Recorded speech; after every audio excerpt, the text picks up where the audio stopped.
All my life, I have struggled with a speech problem called spoonerism.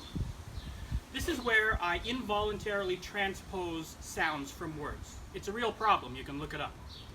But what this means is, in a few months you may ask me the weather, and I'll say, oh, they're calling for snow flurries instead of snow flurries. Or, if you ask me what my favorite aminal is, I might say effluence. It's a real problem. It's kind of humorous in an occasion like this, but it can really affect your life. For example, one day my teacher made me stand in front of the whole class and tell them the fairy tale of Cinderella. Or perhaps I should say, the tairy fale of Rindercella. Because it went something like this. Tunce upon a whime, Rindercella lived with her sticked wet mother and her two sad bisters. And they were merry veen to Rindercella. They made her fleep the swore. They made her tub the scroilets. They even made her wash the windows. I got lucky with that one.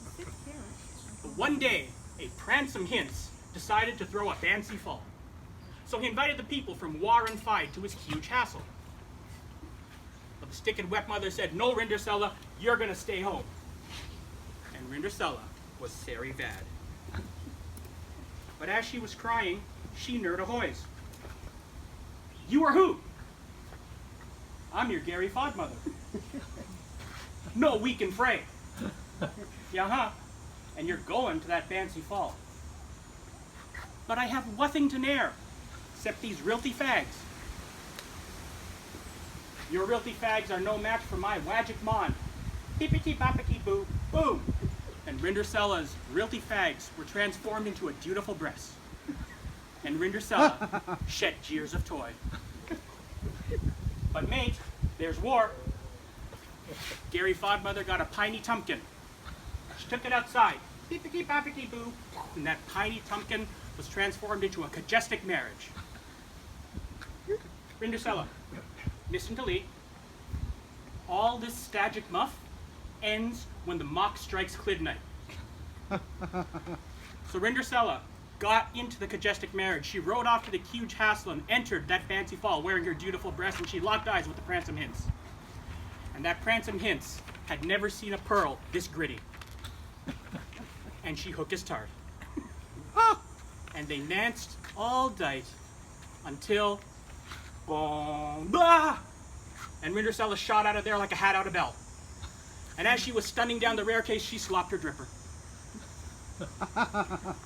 The mock struck Clydnite. Her dutiful breast turned back into realty fags. Her cajestic marriage turned back into a piney tumpkin, and she cran home Ryan. But the pransome hince found the dripper she slopped, and the next day he went looking for the gritty pearl who wore it. He got to the house, he saw the first sad bister.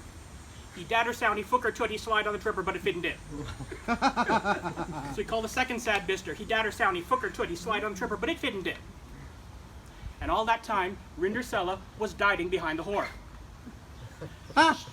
She ran out yelling, knee next, knee next. Okay. He dad her sound, he fook her toot, he slide on the tripper, and smally hook it fitted it fit perfectly. Her realty fags turned back into a dutiful breast, and the pransome hince recognized this gritty pearl who hook his tart, the nevious prey. And they lell and fug.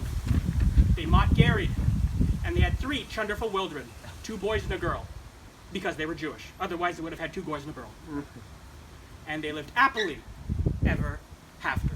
Yanked it, Mary Bunch, Chister Mare.